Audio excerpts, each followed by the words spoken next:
we might have passed up one or two threes, I think, in the quarter, but I thought we did a pretty good job letting it fly. Obviously, we missed a lot in the fourth. I don't know what we were from the three-point line, but they didn't go in. I thought they were all pretty good shots.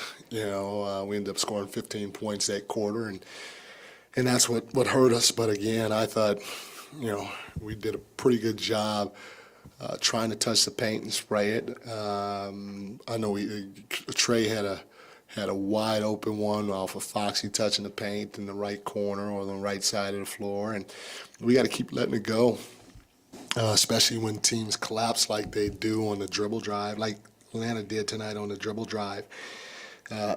We lost Atlanta a little bit in transition game, and to get it outscored 18-7 is a little tough.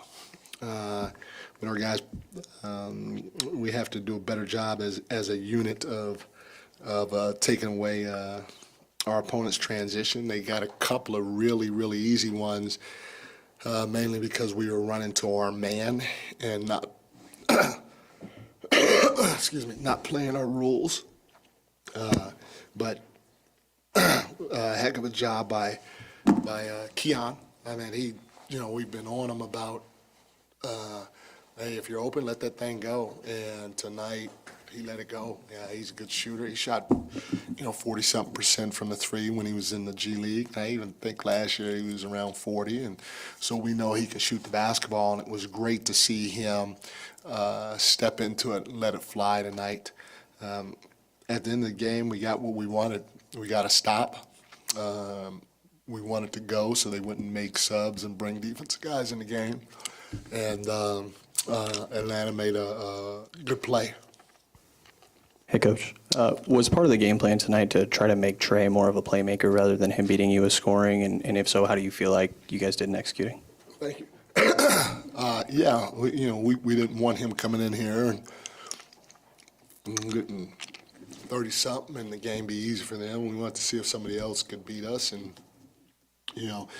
they made enough plays to make it happen. And like I said, if somebody were to tell me that it's going to be a 1-point game and you're going to only score 14 points in the fourth quarter, I think obviously you give Atlanta credit. I'm not trying to take anything away from them, but we're better than 15 points in the fourth quarter. So I thought our game plan was pretty good. I thought it came down to us missing a handful of shots in that fourth quarter that we normally knock down, because on the flip side, we held them to 20. So our defense was pretty good too in that fourth quarter. We just didn't knock down the shots that were given to us at a consistent level. We didn't even have to do it at a high level, but at a consistent level in that last quarter. Mike, I think 3 minutes left in the fourth. They hit a three. Foxy gets the technical foul. Do you think that swung the game? Was that the changing effort in this one, do you think? I don't know. It's hard too, because where I'm sitting, man, he's got a lot of bodies coming at him, and he's getting bumped. And you look at a guy like Trey Young, and maybe because Trey Young sells it real good. Trey Young really flops his head and flops his body. Does a heck of a job convincing the officials that he got hit, and that's why he's one of the league leaders in free throw attempts, and maybe Fox has to do a better job at that. I don't know, but when you're getting in the paint and you feel like you're getting hit and there's no call, it can be frustrating. And I was at the swinging point. I don't know, but still we got it to a one possession game. At the end of the day, and like I said, I thought we had some wide open looks that we just didn't knock down. Coach, obviously, you guys are asking a lot out of Keegan, on both sides of the floor. But do you feel like he's getting the looks he should get, or do you think you got to figure out a way to get him some easier looks? I'm going to always try to figure out, not just for Keegan, but for all of our guys, how to get them easier looks, and but in the same breath, similar to Keon, Keegan's got, if he's open, he's got to know he's open. He's got to let it fly. He caught the ball in the right corner, right in front of their bench, and he shot fake and drove it. And he had a small guy closing out to him, and he easy three to let it fly. And so, all of our guys, I'm gonna continue to try to get them as easy looks as I can. But the same breath, if you're open, you got to let it fly, you know. And like and I talked to him because we try to post him up some, and we went to him and he made the little hook. We tried to go back to him in the same play, and again, this is something we haven't done for him in the past. So he's got to learn. But we try to go back to him next play, and his defender rode him all the way outside the 3-point line. And so he's got to be able to sit down in his spot and ask for the ball, be strong with it, and we'll get it to him, and then he's got to go to work, you know. And so, again, all our guys, if you're open, let it fly. Don't shot fake and drive into the defense. And then if a play is called for you, you got to make sure that you get to your spot and you control your spot and get the ball. Mike, did you talk to the officials at the end of the game about the potential of Dyson Daniels stepping out of bounds and what was going on there at the end?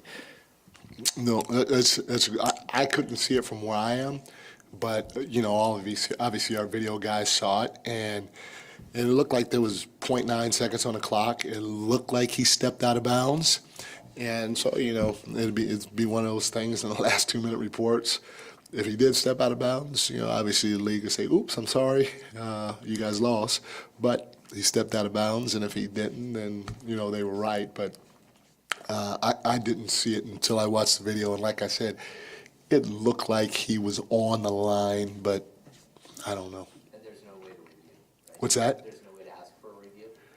Well, because I think they just let the clock run, so there was no stoppage, and you know, so once the game is over, I think it's over. But again, from my vantage point, you know, because it was all the way down on the baseline, I couldn't see. Yeah. Mike, some pretty significant swings in this game. That 22-6 start for Atlanta, falling behind by 16, then building up an 11-point lead. But focusing on that start, was Atlanta doing anything specifically out of the gate that gave you guys troubles, or was it an energy issue? What did you see in those first 4, 5, 6 minutes? Yeah, I thought we were a little flat, you know, to start. And again, Matt, man, obviously, you know, you got to go back and watch it because you might feel one thing, and then sometimes when you watch a film, you see another thing. But again, I thought to start the game, we got some wide open looks, and I'm gonna probably get crushed for this, but even Len's when his feet are set, we want him, if his guys and Domas, we want him to let it fly. Now, I don't want Len coming in and taking 6 threes, but it's early in the game. Capella was off him. He's open. Okay, go ahead and shoot the ball, and we'll see what happens. So, you know, Kevin got a couple of good looks, and the one thing that I thought we could have done better was early on was touch the paint and spray it a little bit better. But I felt that they played off of our misses, and we were a little sluggish, and then when we did miss, we didn't react quick enough or with enough pop to get stops at the other end of the floor. It was just like one of those things where they kept gaining confidence. Thank you, guys.